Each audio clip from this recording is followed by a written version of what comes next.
పెట్టుకుంది అధికార కాంగ్రెస్ పార్టీ. ప్రభుత్వ పెద్దలు కూడా కాంగ్రెస్ గెలుపుపై ధీమాగా ఉన్నారు. విజయం పక్కా అని ఫలితం ప్రకటించడమే మిగిలిందని ఆంతరంగిక చర్చల్లో పేర్కొంటున్నారు మంత్రులు. ఈ నెల 14న ఓట్ల లెక్కింపు చేపడతారు. ఫలితాలు వచ్చిన మరునాడు అంటే ఈ నెల 15న రాష్ట్ర మంత్రివర్గ సమావేశం ఏర్పాటు చేశారు. ఫలితాలు ఇచ్చే జోష్ ఆధారంగా 15న నిర్వహించే మంత్రివర్గ సమావేశంలో ముఖ్యమంత్రి రేవంత్ రెడ్డి కీలక నిర్ణయాలు తీసుకుంటారని అనుకుంటున్నారు. అవి ఏంటనే ఉత్కంఠ నెలకొన్న తరుణంలో స్థానిక సంస్థల ఎన్నికలు, బీసీ కోట, కాంగ్రెస్ ప్రభుత్వ 2 ఏళ్ల పాలనపై ఉత్సవాల నిర్వహణకు తీర్మానించి ముఖ్య ప్రకటన చేస్తారని ప్రచారం జరుగుతోంది.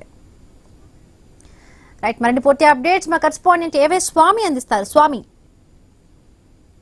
ఈ నెల 15వ తేదీన రాష్ట్ర మంత్రివర్గ సమావేశం కానున్నది. అయితే ఈ నెల 7వ తేదీనే సమావేశం కావాల్సి ఉన్నప్పటికీ కూడా హైకోర్టులో బీసీ రిజర్వేషన్ల సంబంధించిన కేసు వాయిదా పడ్డ కారణంగా దాన్ని కూడా వాయిదా వేసుకున్నారు. మరోవైపు జూబ్లీస్ బై ఎలక్షన్స్ లో బిజీగా ఉన్నటువంటి మంత్రివర్గ సభ్యులంతా కూడా దీంతో వాయిదా పడడంతో కూడా అందరూ కూడా ఎవరి పనుల వాళ్ళు నిమగ్నమయ్యారు. ఈ నెల 14వ తేదీన జూబ్లీస్ ఎలక్షన్స్ లో ఓటింగ్ లెక్క తేలుతుంది. ఆ రోజు కాంగ్రెస్ పార్టీ గెలుస్తుందన్న ఒక అంచనాల్లో ప్రభుత్వ పెద్దలు ఉన్నారు. దీంతో ఈ నెల 15వ తేదీన రాష్ట్ర కేబినెట్ సమావేశం ఏర్పాటు చేసి తదుపరి ఎజెండాను చర్చించబోతున్నారు. ప్రధానంగా ఇలా ఎలక్షన్ లో వచ్చేటువంటి జోష్ ఆధారంగా మంత్రివర్గం పలు కీలక నిర్ణయాలు తీసుకుంటుందని చెప్పేసి కూడా అంతా కూడా అనుకుంటున్నారు.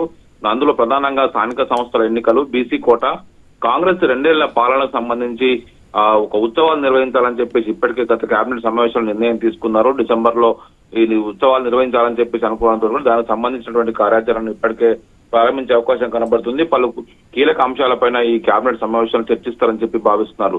ప్రధానంగా బీసీ రిజర్వేషన్ అంశం సంబంధించి ఇప్పటికే ఒకవైపు సుప్రీంకోర్టు నుంచి ఒకవైపు హైకోర్టులో కేసు సంబంధించి కొనసాగుతుంది కాబట్టి దీనికి సంబంధించిన విషయంలో బీసీ రిజర్వేషన్ విషయంలో ఎలా ముందుకెళ్లాలి, లోకల్ బాడీ ఎలక్షన్ సంబంధించిన విషయంలో ఇలాంటి కార్యాచరణతో వెళ్లాలని చెప్పేసి ప్రభుత్వం మల్లగోళాలు పడుతుంది. కోర్టు కేసులతో ఇబ్బంది పడుతున్న నేపథ్యంలో ఈ విషయం సంబంధించి ఎలాంటి నిర్ణయం తీసుకోవాలనేది కూడా ప్రభుత్వం ఈ కేబినెట్ సమావేశం ఒకవైపు నిర్ణయం తీసుకోబోతుంది. దానికి తోడు కాంగ్రెస్ పార్టీ అధికారంలోకి వచ్చి ఒకవైపు డిసెంబర్ 7 వరకు 2 ఏళ్లు అవుతుంది కాబట్టి 2 ఏళ్ల పాలన పైన ఉత్సవాలు చేయాలి. దీనికి సంబంధించి పలు కీలక అంశాలపైన ప్రజల్లోకి తీసుకెళ్లాలి.